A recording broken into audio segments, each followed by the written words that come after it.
बिस्मिल्लाहिर्रहमानिर्रहीम। अस्सलाम वालेकुम वरहमतुल्लाहि वबरकातुहू। मैं हूं होमी हर्बलिस्ट डॉक्टर मोहम्मद मुख्तार कादरी, कामों के गुजरांवाला, पाकिस्तान से।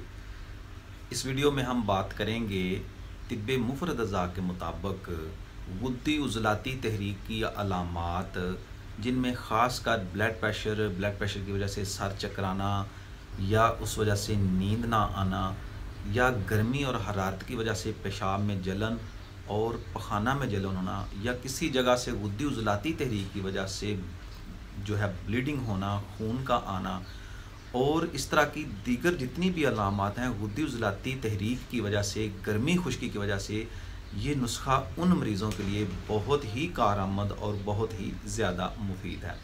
मज़ीद गुफ्तगू शुरू करने से पहले मेरी आपसे गुजारिश है कि अगर आप नए हैं तो चैनल को सब्सक्राइब कर लें, और अगर आप पहले से ही सब्सक्राइबर हैं तो लाइक और कमेंट ज़रूर कर दिया करें। नुस्खा नोट फरमा लें। 7 गलो 1 तोला, संदल सफ़ेद 1 तोला, कशनीज़ खुश्क यानी धनिया जो है वो भी आपने 1 तोला, और कुश्ता मरजान 1 तोला, वर्क चांदी या कुश्ता चांदी 1 तोला, गुल सुरख यानी गुलाब की पत्तियां जो हैं वो आपने लेनी है 6 तोला। इन सारी चीज़ों को अच्छी तरह मिक्स कर लें, पाउडर कर लें। 3 रत्ती से 4 रत्ती तक इसकी मिकदार खुराक होगी। दिन में आप 3 बार इस्तेमाल कर सकते हैं।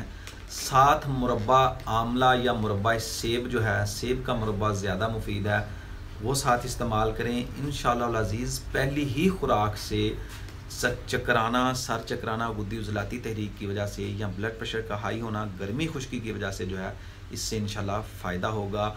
और दीगर जितनी भी गुद्दी उज़लाती अलामात होंगी इस नुस्खा से ठीक हो जाएंगी। ब्लड प्रेशर ठीक हो जाना शुरू हो जाएगा। इसको मुसलसल इस्तेमाल करें, तकरीबन 15 दिन इस्तेमाल करें। एक भाई का सवाल था कि आप बताते नहीं हैं कि दुआ की जो ड्यूरेशन है वो कितनी होनी चाहिए।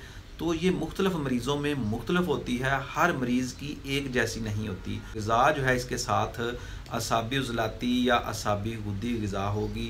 ग़िज़ा प्ले लिस्ट पर मौजूद है और इस ये ऊपर स्क्रीन पर भी आ रही है। ग़िज़ा भी आप देख लें, ये वाली ग़िज़ा आप साथ इस्तेमाल कराएँ। इंशाल्लाह मरीज़ चंद खुराकों से ही ठीक होना शुरू हो जाएगा और आपको दुआएँ देगा। नुस्खा जात जो हैं कोशिश करें कि कोई भी नुस्खा बनाएं, लेकिन किसी माहिर मुआलिज से ज़रूर मशवरा कर लें। किसी माहिर मुआलिज से कंसल्टेशन करने के बाद जब आप इस्तेमाल करेंगे तो इंशाल्लाह आपको उसका रिज़ल्ट तंदुरुस्ती और सेहत दे। इसी नुस्खा के साथ इजाज़त चाहता हूँ। अस्सलाम वालेकुम वरहमतुल्लाहि वबरकातुहू।